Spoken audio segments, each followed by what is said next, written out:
샬롬 할렐루야. 요한계시록 7장 1절에서 10절입니다. 이 일 후에 내가 내 천사가 땅 내 모퉁이에 선 것을 보니 땅의 사방에 바람을 붙잡아 바람으로 하여금 땅에나 바다에나 각종 나무에 불지 못하게 하더라. 또 봄에 다른 천사가 살아계신 하나님의 인을 가지고 해돋는 데로부터 올라와서 땅과 바다를 해롭게 할 권세를 받은 내 천사를 향하여 큰 소리로 외쳐 이르되, 우리가 우리 하나님의 종들의 이마에 인치기까지 땅이나 바다나 나무들을 해하지 말라 하더라. 내가 인침을 받은 자의 수를 들으니 이스라엘 자손의 각 지파 중에서 인침을 받은 자들이 14만 4천이니 유다 지파 중에 인침을 받은 자가 1만 2천이요 루벤 지파 중에 1만 2천이요 갓 지파 중에 1만 2천이요 아셀 지파 중에 1만 2천이요 납달리 지파 중에 1만 2천이요 므낫세 지파 중에 1만 2천이요 시브온 지파 중에 1만 2천이요 레위 지파 중에 1만 2천이요 이사갈 지파 중에 1만 2천이요 스볼론 지파 중에 1만 2천이요 요셉 지파 중에 1만 2천이요 베냐민 지파 중에 인침을 받은 자가 1만 2천이라. 이 일 후에 내가 보니 각 나라와 족속과 백성과 방언에서 아무도 능히 셀 수 없는 큰 무리가 나와 흰옷을 입고 손에 종려 가지를 들고 보좌 앞과 어린 양 앞에 서서 큰 소리로 외쳐 이르되, 구원하심이 보좌에 앉으신 우리 하나님과 어린 양에게 있도다 하니. 아멘. 요한계시록 강의 39번째 14만 4천의 하나님의 종들입니다. 요한계시록 7장 1절에 이 일 후에 내가 내 천사가 땅 내 모퉁이에 선 것을 보니 땅의 사방에 바람을 붙잡아 바람으로 하여금 땅에나 바다에나 각종 나무에 불지 못하게 하더라 했습니다. 이 일 후에 라는 것은 6장까지 설명한 모든 일이 있은 후의 상황을 말하지요. 천사들이 바람을 붙잡았다는 것은 손으로 바람을 쥐고 있다는 뜻이 아닙니다. 천사들이 바람을 주관하는 권세를 받아서 바람이 불지 못하게 막고 있다는 뜻이지요. 바람뿐만 아니라 지구의 기후와 하늘과 해, 달, 별들이 운행하는 모든 이치도 천사들이 하나님의 뜻대로 해나가는 것입니다. 천사들이 땅 내 모퉁이에 서서 사방의 바람을 붙잡았다는 것은 지구의 동서남부 전역에 곧 온 세상에 바람이 불지 못하게 했다는 말이지요. 세상 어디를 가도 바람 한 점이 없는 상황을 우리는 과연 상상할 수 있을까요? 당장 공기가 얼마나 탁하고 답답하겠습니까? 그런데 사람의 지식과 생각을 동원하면 온 세상의 바람을 멈추게 한다는 것이 어떻게 가능할까요? 잘 이해되지 않을 겁니다. 그러나 영의 공간을 열어 조절하게 되면 이처럼 바람을 멈추게 하는 것도 얼마든지 가능하다는 사실입니다. 우리는 영의 공간을 이용해서 펼쳐지는 하나님의 역사를 체험하고 이런 일이 더 쉽게 이해될 수가 있습니다. 두꺼운 먹구름이 온 하늘을 덮고 있어도 하나님께서 영의 공간으로 통하는 문을 열어 그 구름들을 영의 공간 안으로 받아들이면은 순식간에 맑은 하늘이 드러납니다. 반대로 구름이나 비가 필요하다면 이때도 영의 공간을 열어 다른 지역에 있는 구름을 순식간에 필요한 지역으로 옮겨오는 것이지요. 구름뿐만이 아닙니다. 어떤 큰 태풍이 온다 해도 하나님께서 역사하시면 영의 공간을 열어 그 태풍을 빨아들이게 할 수가 있습니다. 그래서 영의 공간 안에서 그 태풍을 소멸시켜 버릴 수도 있고 혹은 태풍의 세력을 약화시킨 후에 다시 육의 공간으로 내보낼 수도 있습니다. 물론 그때마다 가장 적합한 공의의 법칙에 따라 어떤 방법으로 이루게 될 것인지가 정해집니다. 즉 태풍을 항상 소멸시켜 버리는 것만 하는 것이 아니라 때에 따라서는 세력을 약화시키기만 할 수도 있고 때로는 잠시 붙잡아 두다가 진로만 바꿀 수도 있는 것입니다. 이런 것처럼 바람도 하나님께서 원하시면 얼마든지 멎게 할 수가 있습니다. 그렇다고 이런 모든 현상들을 하나님께서 직접 관여하여 이루시는 것은 아닙니다. 본문에 나오는 것처럼 천사들이 하나님으로부터 명령을 받아서 주관해 나가게 되지요. 이렇게 바람이 완전히 멎어 버렸을 때 이 땅에서는 어떤 현상들이 일어날까요? 태풍과 같이 너무 심한 바람이 불어도 큰일이지만 바람도 전혀 없으면 이는 지구 전반적으로 매우 심각한 문제들을 일으키게 됩니다. 무엇보다도 먼저 지구 전체적으로 공기와 바닷물의 순환이 일어나지 않게 되지요. 열대지방에서 데워진 공기가 추운 지역으로 이동하고 반대로 추운 지역의 찬 공기가 더운 지역으로 이동하므로 지구 전체의 온도가 조절되면서 유지가 됩니다. 바다의 따뜻한 난류와 차가운 한류가 계속 순환하는 것도 지구의 온도를 조절해 주는 역할을 하지요. 그런데 바람이 없으면 공기도 바닷물도 이동하지 못하고 그대로 머물러 있게 됩니다. 결과적으로 더운 곳은 점점 더 더워지고 추운 곳은 점점 더 추워지는 것이지요. 사막 지역은 점점 더 확대되고 극지방의 얼음도 점점 더 확장되어 결과적으로는 사람이 살 수 있는 지역이 계속해서 줄어드는 것입니다. 또한 바람이 없으면 바다에서 생긴 구름이 육지로 이동할 수가 없으니 내륙 지방에는 비가 거의 오지 않고 해안 지방에는 수시로 비가 오게 됩니다. 공장지대나 자동차 매연이 심한 도시에는 신선한 공기가 새롭게 공급될 수 없으니 점점 오염은 심해져만 갈 것이고 결국 숨을 쉬기도 어렵게 되고 말 것입니다. 이처럼 바람이 불지 않을 때 발생할 수 있는 몇 가지 상황만 생각해 본다 해도 바람이 없다는 것이 얼마나 심각한 현상인지는 알 수가 있습니다. 온 세상이 전쟁과 자연재해로 인해서 가뜩이나 환경이 오염되어 있는 상황입니다. 이런 상황에서 바람까지 멈춰버리니 그만큼 환경 오염은 더욱 악화되고 사람이 살기 어려운 상태가 되고 맙니다. 그런데 천사들이 바람을 멈추게 했다는 것은 단순히 육적인 바람만을 의미하는 것이 아닙니다. 바람의 두 번째 의미는 영적인 뜻으로서 환란과 전쟁을 뜻합니다. 그 바람을 멈추게 했다는 것은 7년 환란에 접어들면서부터 지구 곳곳에서 일어난 많은 전쟁과 환란들이 아주 잠시 동안은 수그러드는 것처럼 보이게 된다는 의미이지요.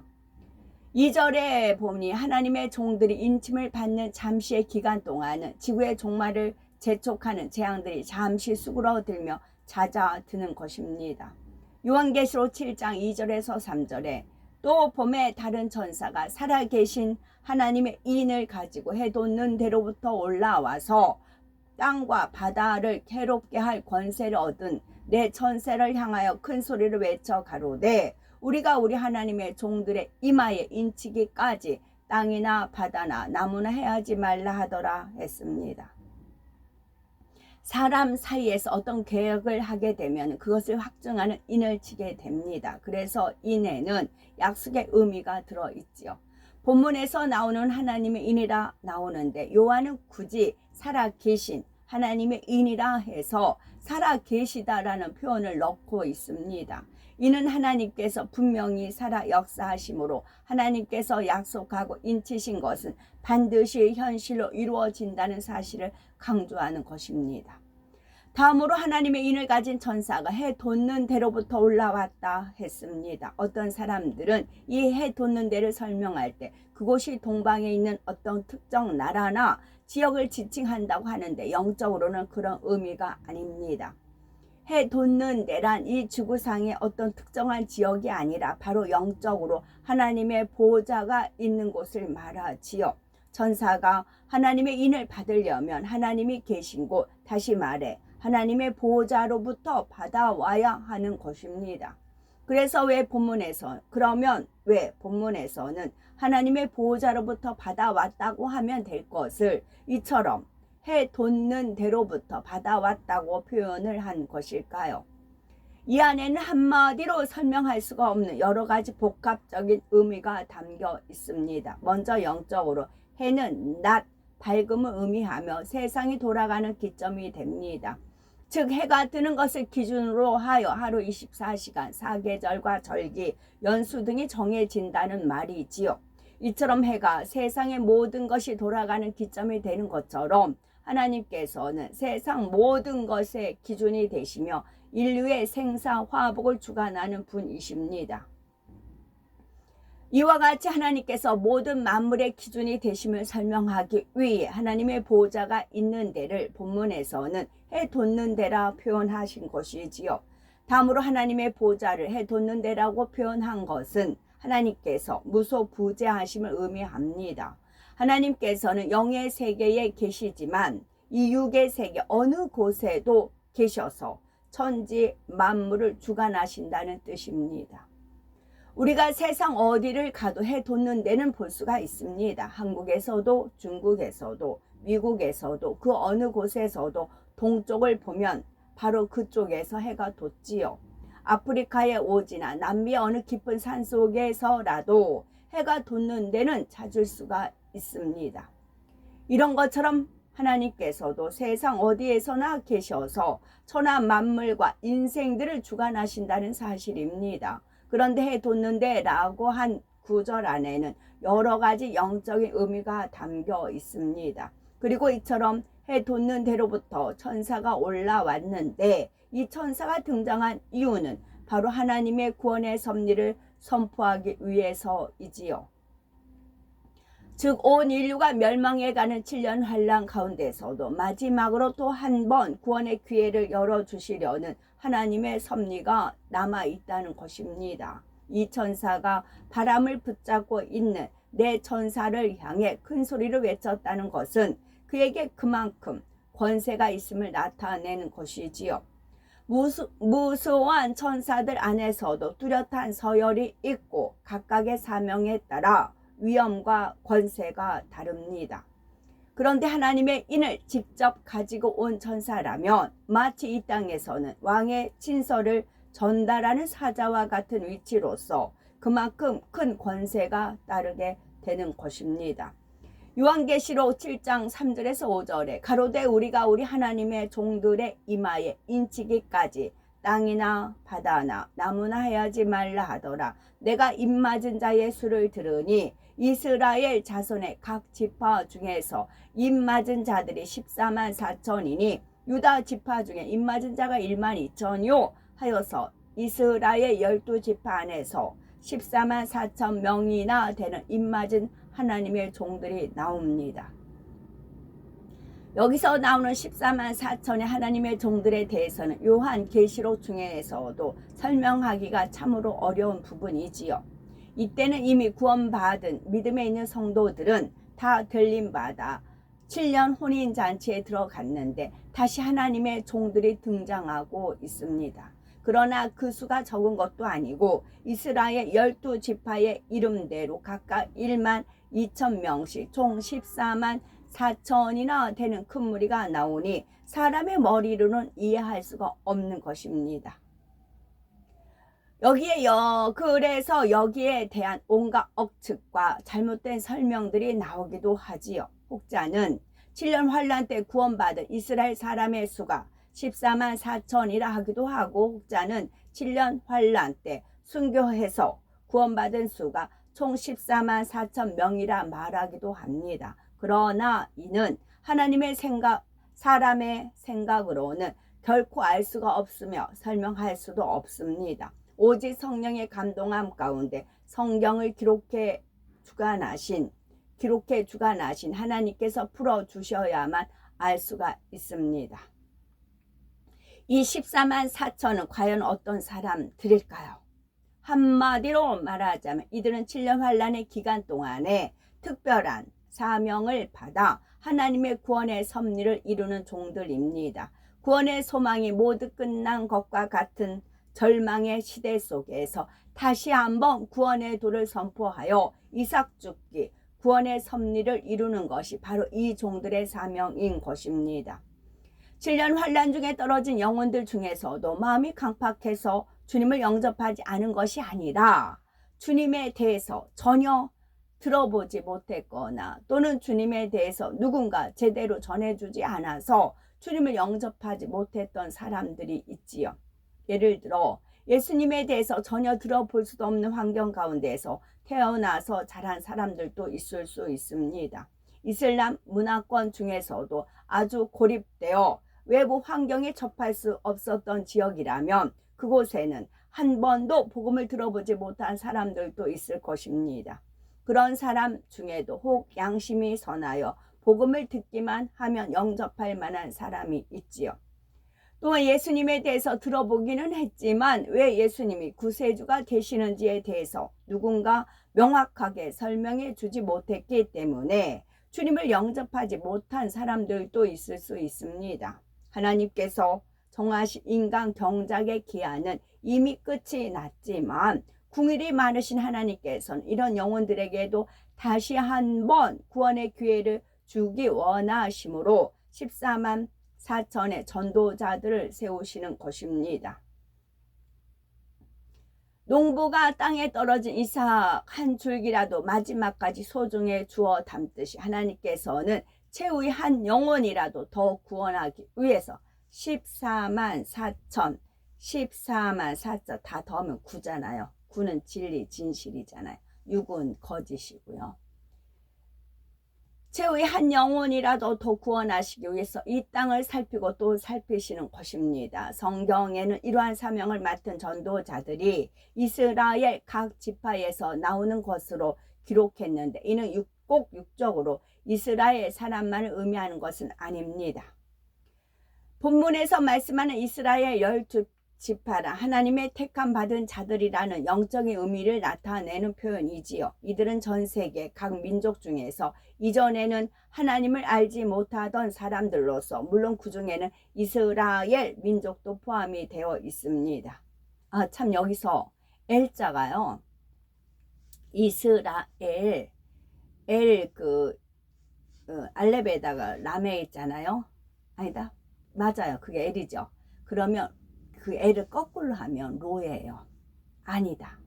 엘은 하나님이에요. 근데 라멕에다가 알렙을 쓰잖아요. 그러면 노예요. 하나님이 아니면 노 아닌 거예요. 아닌 것이 거꾸로 하면 그러니까 아니면 뒤집어봐. 뒤집어 우리나라 그렇게 하잖아요. 천국 아니면 지옥이라고요. 하나님 아니면은 노 다 하나님 편에서는 노야 노라고요. 그래서 도 아니면 모 우리나라 도 아니면 뭐야 윷놀이 할 때 도 아니면 뭐야 그러잖아요. 개 걸 그런 거는 이제 안 씌워주잖아요. 중간치기는 개 이제 뭐 아니면 도시 엘 아니면 로예요. 스펠링이 그렇게 되더라고요. 엘 하면 그거 꺼지면 거꾸로 하면 로예요. 우리나라 그런 또 의미가 있어요. 그래서 엘 하나님 아니면 노 아니면 하나님, 천국 아니면 지옥 아니면 천국입니다. 이들은 이전에는 예수님에 대해 잘 알지 못했고 믿을 만한 기회가 없었다가 7년 환란에 떨어진 사람들이지요. 혹은 예수님에 대해 들은 기회가 있었을 때 선한 양심 속에 막연히 믿어지기는 했으나 마음이 심약함으로 그 순간 결단하여 주님을 선택하지 못한 경우도 있습니다. 그러나 눈앞에서 휴거 사건을 맡게 되고 7년 환란의 상황들을 맡게 되자 그들의 선한 양심 속에서 하나님의 말씀이 참인 것을 깨닫게 됩니다. 지식적으로도 기독교에 대해서 알았던 것이 있고 현실적으로 눈앞에 펼쳐지는 일들이 하나님의 말씀과 정확히 들어맞는 것을 볼 때 하나님을 믿고 주님을 영접하게 되는 것입니다. 14만 4천 명의 인침받은 사람들이 주님과 복음에 대해서 깨닫게 되면 이제 이들은 생명을 걸고 나아가서 사람들에게 복음을 증거합니다. 자신이 구원받는 것만이 문제가 아니라 어찌하든 한 영혼이라도 더 구원하고자 자기가 깨우친 하나님의 말씀을 증거하고 복음을 전파하다가 결국 죽음을 맞게 되지요. 저는 이제 한 두세 번 말씀드렸죠. 저는 이 부분을 아주 쉽게 이해하기 좋게 해서 아가들이 올라간다. 내가 사랑하는 아가들이 없다. 아가들 어디 있냐? 예수님 곁에 있다. 천국에 있다. 그러면 어떡하겠느냐? 아가한테 가고 싶다. 그래서 복음 전파한다. 그렇게 아주 쉽게 알려주셨어요. 저는 얼른 이해가 되더라고요. 하나님의 그 기발한 지혜에 놀랍더라고요. 이들은 복음 전파를 싫어하는 자들에게 의해 순교당하는 경우도 있지만 극심한 자연재해와 전쟁 가운데서 죽음을 맞게 되는 경우가 더 많습니다. 이것도 하나님의 은혜이지요. 질병 환난의 상황은 너무나 열악하기에 그 가운데에서 구원만 받을 수만 있다면 사실 되도록 빨리 육의 몸을 벗는 것이 오히려 축복이라 할 수가 있는 것입니다. 이들에게 인을 치셨다는 말씀 안에는 하나님께서 그들에게 특별한 은혜와 능력을 주신다는 의미도 담겨 있습니다. 오늘날 성령 시대에는 하나님의 자녀들이 구원받은 표로서 마음의 성령으로 인을 쳐 주십니다. 그러나 7년 환란 때는 이미 성령이 거두어진 시대요. 따라서 마음에 인을 치는 것이 아닙니다. 더 이상 성령이 도우시는 역사도 없이 오직 자기 의지로 순교해야 하는 것이지요. 그런데 본문에 나오는 14만 4천의 섭리 가운데 하나님의 섭리 가운데 세우신 것이므로 비록 성령이 거두어진 상황이라 해도 하나님께서 그들에게 특별한 도움을 주시는 것입니다. 7년 환란의 극심한 재앙 속에서도 그들이 하나님의 뜻을 이룰 때까지 모든 환경과 조건 속에서 승리할 수 있도록 하나님의 보장으로 인을 쳐주시는 것입니다. 이렇게 하나님의 인치심을 받은 사람들이 곳곳으로 다니며 복음을 전할 때 뒤늦게나마 이를 듣고 주님을 영접하는 사람들도 많습니다. 계시록 7장 9절에 이일 후에 내가 보니 각 나라와 족속과 백성과 방언에서 아무라도 능히 셀 수 없는 큰 무리가 흰옷을 입고 손에 종려 가지를 들고 보좌 앞과 어린 양 앞에 서서 했습니다. 아무라도 능히 셀 수 없는 큰 무리라고 표현할 정도로 수많은 사람들이 14만 4천 명의 전도자의 전도를 받아 구원의 길로 들어서는 것입니다. 아직 마음에 일말의 선한 양심이 있어서 이제라도 복음을 듣고 예수님을 영접할 만한 사람들이 그래도 이 땅에 남아 있다는 사실입니다. 이렇게 뒤늦게 복음을 듣고 받아들인 경우에도 어떤 사람들은 순교의 과정을 거쳐야 하지만 그들 중에 많은 사람들은 대부분 자연재해와 전쟁으로 인해 죽게 됩니다. 그리고 이렇게 죽게 되는 것이 차라리 7년 환란의 상황 속에서는 오히려 더 큰 축복이라 할 수가 있는 것이고요. 뒤늦게나마 복음을 듣고 믿게 되었음에도 고통을 이기고 승리해야 하는 승리의 과정을 거치는 것이 아니라 감사하게도 7년 환란의 재앙으로 인해서 죽게 됨으로써 상대적으로 평안하게 구원의 은총을 입게 된 것입니다. 그렇다 하여 우리가 혹여라도 이 말씀을 듣고 설령 7년 환란에 떨어진다 해도 꼭 순교만 해야 구원받는 것이 아니라 이런 방법도 있구나 하여서 안이하게 생각해서는 절대로 안 됩니다. 7년 환란 중에 주님을 믿게 되고 그 재앙 가운데서 자연재해나 전쟁 등으로 인해서 죽어서 그나마 구원에 이르는 사람들은 이전에 주님을 믿는다 하면서도 쭉정이 같은 신앙생활을 하다가 이 땅에 떨어진 사람들과는 다릅니다. 대부분 이전에 예수님에 대해서 들어보지 못했거나 복음에 대해서 제대로 알지 못해서 또는 믿을 만한 증거가 없어서 마음에 믿지 못했던 사람들입니다. 반면에 주님을 믿는다 하였고 분명한 믿음의 증거를 보면서 신앙생활 했음에도 여전히 쭉정이와 같은 신앙생활을 하므로 결국 이 땅에 떨어지게 된 사람들은 그처럼 쉽게 구원에 이를 수 있는 것이 아닙니다. 이런 사람들은 대부분 순교라는 과정을 통해 이전 행했던 자신의 죄값을 철저히 치러야만 구원에 이를 수가 있습니다. 그러면 7년 환란 중에 구원받은 영혼들이 장차 천국에 거하게 될 처소는 어디일까요? 먼저 기억할 것은 14만 4천 전도자들과 그들로부터 복음을 듣고 영접한 사람들은 그 처소가 서로 다르다는 사실입니다. 14만 4천 명의 경우는 그들이 고문이나 핍박으로 죽든지 아니면 복음을 전하다가 이런저런 재앙으로 죽든지 하나님께서는 그 죽음을 순교로 인정하십니다. 하나님을 너무나 사랑하여 생명까지 드린 믿음의 4단계로 인정해 주시는 것이지요. 그래서 장차 그들이 들어가게 될 저소는 3천층이 되는 것입니다.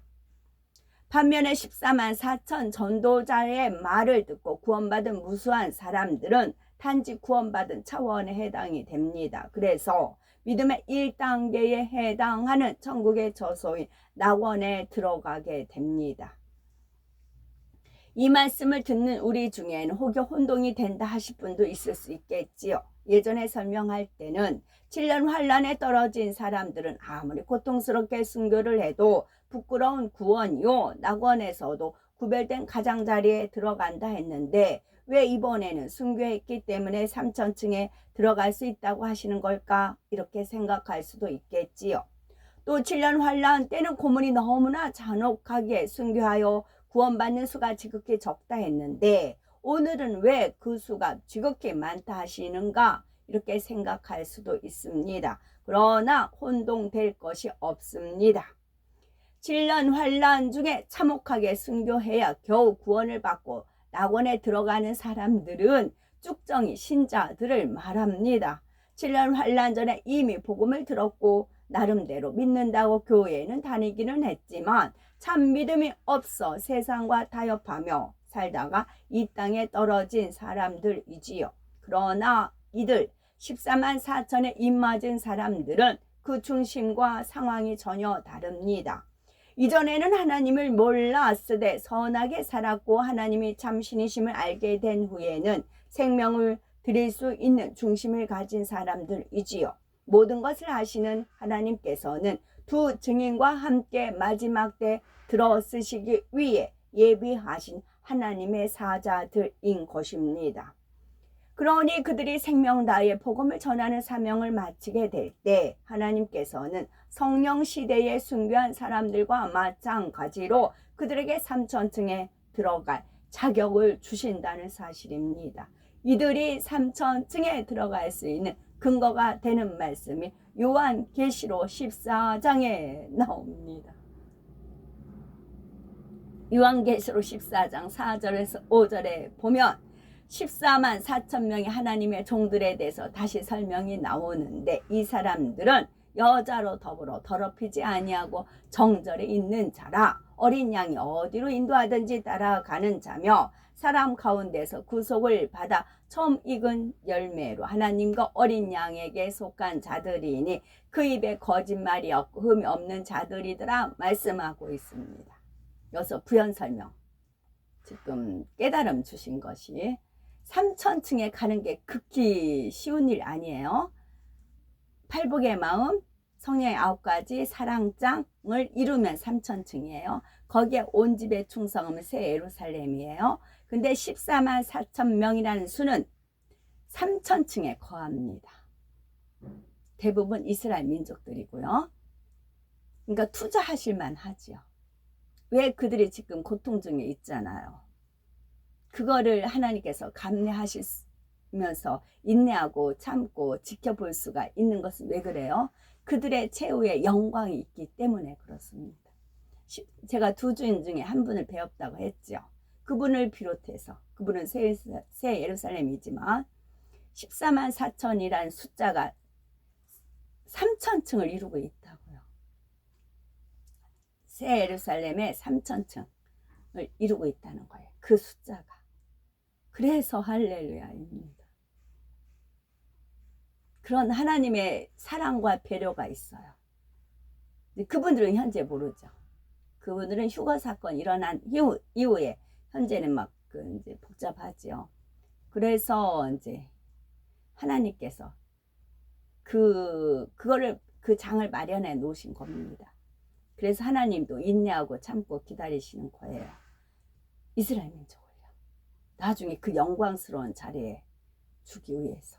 그들에 의해서 복음을 받아들인 분들은 이제 낙원에 거하는 것이고, 그 이제 복음을 이제 하나님의 종이라 했잖아요. 그분들은 3천층의 영광에 이르는 그런 자리를 마련해 놓으신 겁니다. 할렐루야죠. 앞에서 6장을 설명할 때 죽정이 신자들은 그들이 간신히 순교하여 구원을 받았다 해도 자신들의 원수를 갚아달라고 하나님께 탄원하는 장면이 나옵니다. 그만큼 마음에 선이 부족하고 마음의 할례를 하지 못했다는 말이지요. 그런데 14만 4천의 전도자들은 그 입에 거짓말이 없고 흠이 없는 자들이라 했습니다. 더욱이 여자와 더불어 더럽히지 아니하고 정절이 있는 자라 했는데 여기서 여자란 세상을 의미하지요. 따라서 세상에 물들지 않고 자신을 깨끗하게 지켰다는 뜻입니다.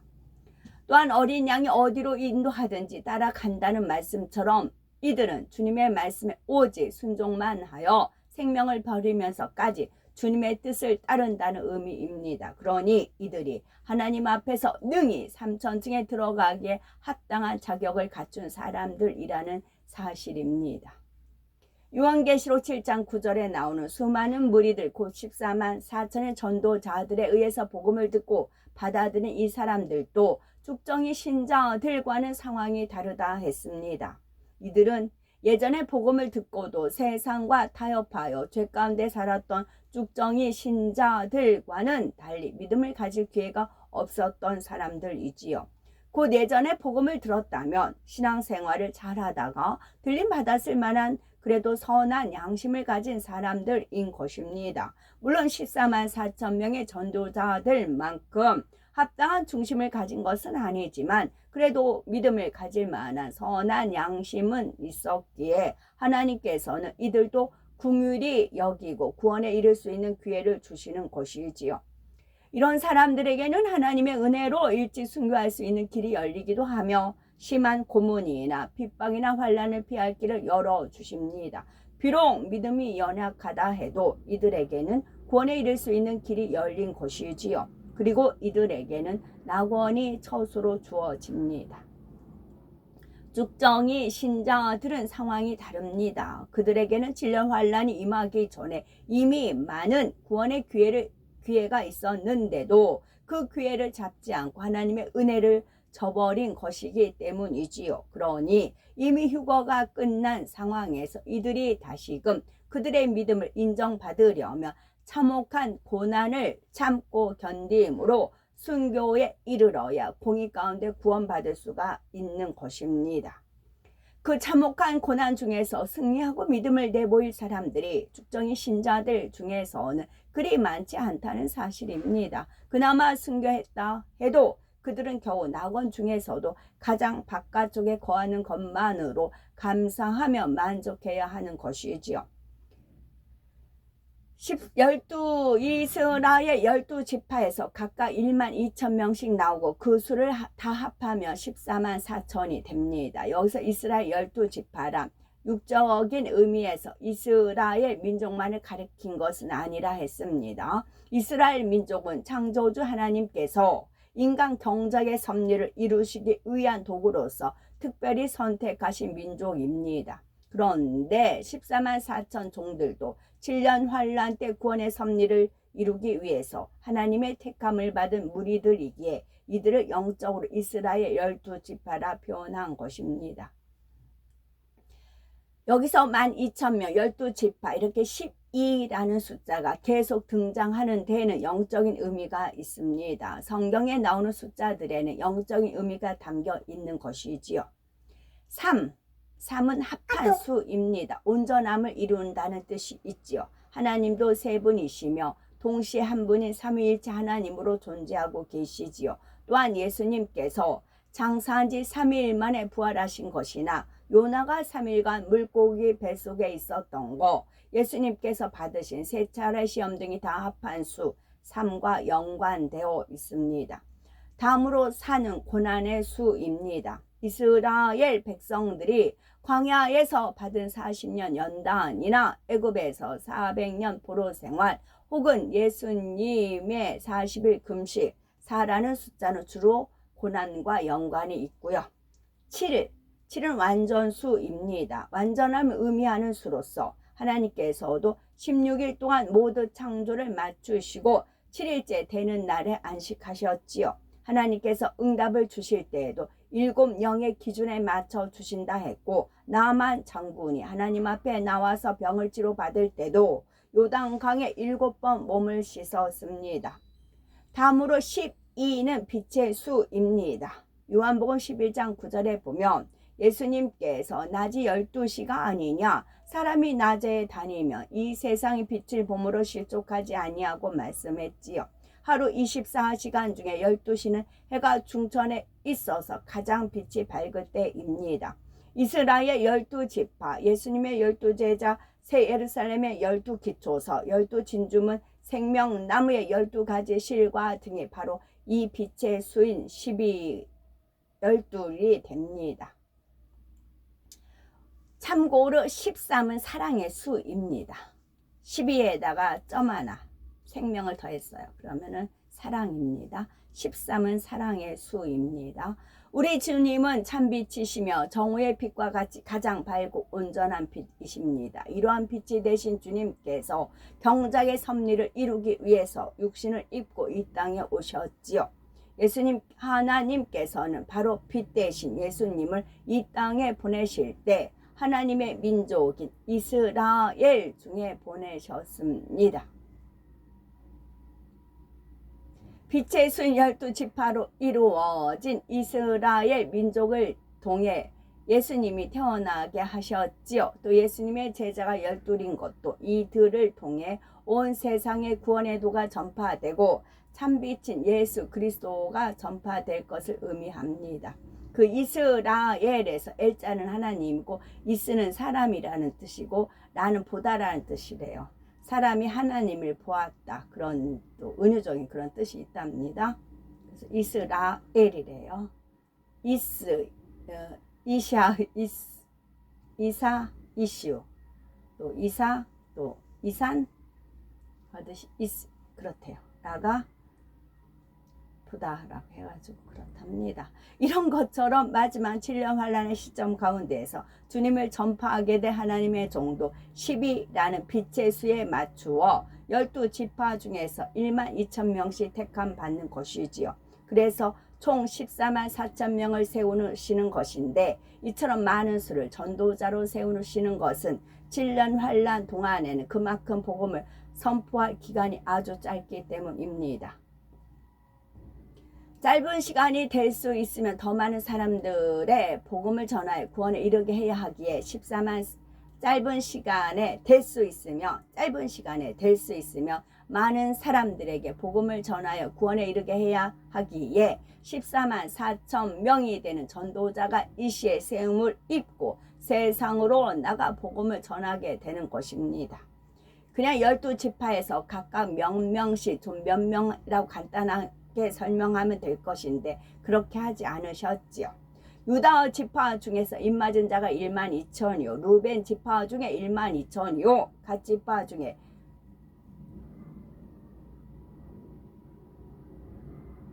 12,000봉. 금강산 12,000봉. 그러지요. 우리나라 노래 금강산 12,000봉. 12,000봉, 12,000요. 이렇게 12지파의 이름을 하나하나 거론하고 있지요. 더구나 이 이름들은 원래 야곱에게서 태어난 12아들들과는 그 이름과 순서에도 약간의 차이가 있습니다. 루벤이 장자인데 본문에는 유다가 제일 먼저 나오지요. 그리고 다섯째 아들 단의 지파가 빠지고 대신 므낫세 지파가 들어갑니다. 여기서 단지파가 빠진 이유는 열왕기상 12장 27에서 29절에 보면 알 수 있습니다. 만일 이 백성이 예루살렘에 있는 여호와의 전에 제사를 드리고자 하여 올라가면 이 백성의 마음이 유다 왕 된 주 르호보암에게로 돌아가서 나를 죽이고 유다 왕 르호보암에게로 돌아가리로다 하고 이에 계획하고 두 금 송아지를 만들고 무리에게 말하기를 너희가 다시는 예루살렘에 올라갈 것이 없도다. 이스라엘아, 이는 너희를 애굽 땅으로 인도하여 올린 너희 신이라 하고 하나는 베델에 두고 하나는 단에 둔지라 말씀하신 내용이 나옵니다. 솔로몬의 아들 르호보암 때에 이르러 이스라엘은 나라가 둘로 분열되어서 북이스라엘과 남유다로 나누어졌습니다. 이때 북이스라엘의 왕이 된 여로보암은 백성들의 마음이 남유다에 있는 예루살렘 성전으로 향하는 것을 막으려는 계획하에 금 송아지 2개를 만들어 이것들을 신으로 섬기게 하지요. 북이스라엘, 우리나라 북쪽에 금 송아지 2개를 세웠다. 금 동상이 있지요. 지금 동상 2개 있죠. 김일성 그 아들 김정일 금송아지 동상이 있습니다.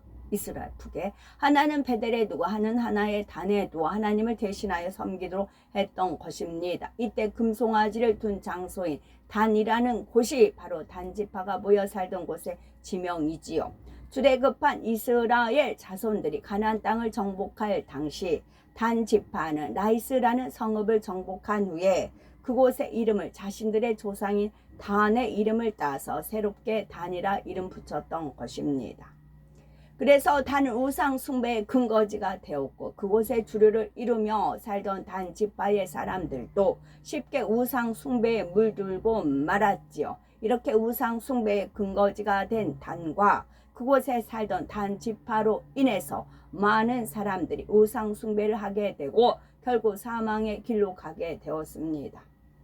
단 지파에게는 이러한 큰 과오가 있었기에 계시록에 기록된 12지파 즉 구원의 섭리를 이루는 12지파 안에서는 단 지파의 이름이 빠질 수밖에 없었던 것입니다. 이렇게 단 지파가 빠진 대신 므낫세의 이름이 들어가는데 므낫세는 야곱의 11번째 아들 요셉의 아들입니다. 창세기에 보면 이에 대해서 미리 이미 예언이 되어 있습니다. 창세기 48장 5절에 이스라엘 즉 야곱이 아들 요셉에게 말하는 내용이 나오지요. 내가 애굽으로 와서 네게 이르기 전에 애굽에서 네게 낳은 2 아들 에브라임과 므낫세는 내 것이라 루벤과 시몬처럼 내 것이 될 것이요 했습니다. 요셉의 2 아들 에브라임과 므낫세는 비록 이스라엘 즉 야곱의 아들이 아니라 손자이지만 그들은 이스라엘의 12아들과 같은 위치에 인치고 있는 것입니다. 이처럼 이스라엘 12지파 안에서 단이 빠지고 므낫세가 대신 들어가는 것도 이미 오래전에 모든 것을 아시고 애언케 하신 하나님의 정확한 섭리 안에 있는 것임을 알 수가 있습니다. 예수님의 12제자 안에서도 이와 비슷한 일이 있었지요. 예수님의 12제자를 통해서 참빛 되신 구세주 예수님이 전파되어야 하는데 그 12 중에는 가룟 유다도 들어있었지요. 그래서 결국 배신한 가룟 유다를 대신하여 제비뽑기를 통해 마띠아라 하는 제자가 이 12사도의 반열에 들어가게 됩니다. 이처럼 12 중에 합하지 않은 자가 빠지고 합한 자가 대신 들어가게 된 것도 정작의 역사 속에 의미가 있는 사건입니다. 이는 곧 선민 이스라엘 후손이 아닌 이방인들 중에서도 구원의 은총 안에 들어오게 될 사람들이 있음을 예표하는 사건인 것이지요. 로마서 11장 17절에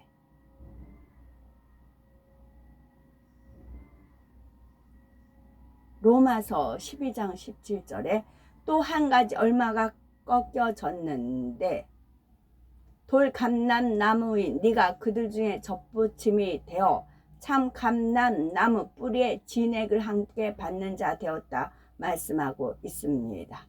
여기서 참 감람 나무는 하나님의 선민 이스라엘이요 돌 감람 나무는 이방인들을 의미합니다.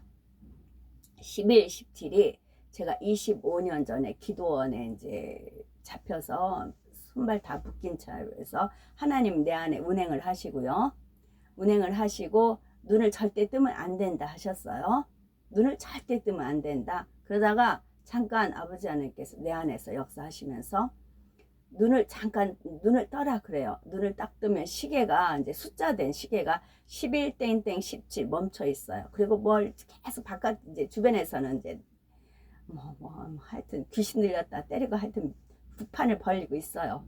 이제 기도원인데 구판 벌리고 있어요. 그리고 나서 저는 내 안에서 하나님께서 역사를 하시고 재창조입니다. 역사하시고 잠깐 눈을 뜨라고 해요. 그러면 11 땡땡 17 그 시계가 멈춰 있어요. 그러니까 시간이 멈춘 건지 시계가 고장이 난 건지 그건 몰라요. 근데 11 땡땡 17이에요. 그 몇 차례 이렇게 반복을 해. 그래서 완전히 이제 정신 잃고 깨어나니까 이제 정신병원이었어요. 그래서 11, 17을 저는 정말 그래서 11월 17일만 되면 이날 주님이 오시나 그 정도로까지 생각을 했었습니다. 그러다가 제가 다시 한번 이제 내일이나 모레 이제 유튜브 이거 이제 카톡 올릴 때 카카오 스토리 올릴 때 이게 창세기 1장 1절에 있어요. 11 땡땡 17 11이 있어요. 이거를 다시 한번 저 여기서 다시 한번 이방인과 이스라엘 이게 또 한 가지 얼마가 꺾여졌는데 돌 감람 나무인 네가 우리 이방인 우리가 그들 중에 접붙임이 되어 참감람 나무 뿔의 진액을 함께 받은 자가 되었다. 이스라엘이 이제 회복이 되면서 이 히브리어도 같이 회복이 된 거라고 하더라고요. 그래서 뭐 신약은 헬라 만약에 제가 정확히 모릅니다. 헬라어로 되어졌다면 신약이 지금 헬라어로 쓰지는 않잖아요. 근데 구약은 히브리어로 돼 있는데 히브리어를 쓰고 있잖아요. 그렇게 돼요. 로마서 11장 17절.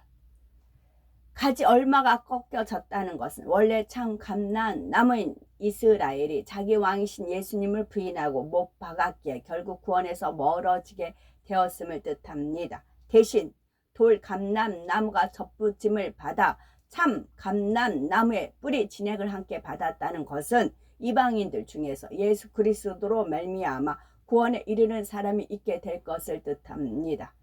하나님께서 하나님 말씀이잖아요. 거기에 그것이 히브리 민족이 다시 나라가 회복되고 언어가 회복이 됐잖아요. 하나님 말씀 다시 회복이 됐잖아요. 그러니까 이스라엘 민족이 그래서 14만 4천을 3천층의 영광에 올리시기 위해서 지금 일이 이루어져 가고 있는 것입니다. 12지파 중에 단지파가 빠지고 대신 므낫세 지파가 들어갔으며 12제자 중에서 유다가 빠지고 대신 마띠아가 들어간 것처럼 주를 부인함으로 이스라엘 중에 구원에 빠지는 사람들이 있게 되며 그들을 대신하여 주를 영접한 이방인이 오히려 구원에 동참하게 되는 것입니다. 7년 환난 중에라도 최후의 한 영혼까지 더 구원하시려는 아버지 하나님의 지극한 사랑의 섭리가 있습니다. 하물며 이처럼 사랑이 많으신 하나님께서 7년 환난이 오기 전에는 얼마나 더 많은 구원의 기회를 주려고 하시겠습니까? 또한 더 좋은 천국을 침노에 들어갈 수 있도록 늘 진리 가운데로 인도해 가시는 것이죠. 고린도 후서 6장 2절에 가라사대 내가 은혜 베풀 때에 너를 듣고 구원의 날에 너를 도왔다 하셨으니 보라 지금은 은혜 받을 만한 때요 보라 지금은 구원의 날이로다 하신 말씀을 명심하시고 크신 하나님의 사랑과 긍휼을 항상 기억하며 하나님을 더욱 사랑하고 사랑받는 우리가 되시고 부지런히 신부단장하심으로 신랑 되신 주님께서 우리를 데리러 공중에 오실 때 꼭 기쁨으로 함께 할 수 있는 우리가 되셨으면 좋겠습니다. 아멘.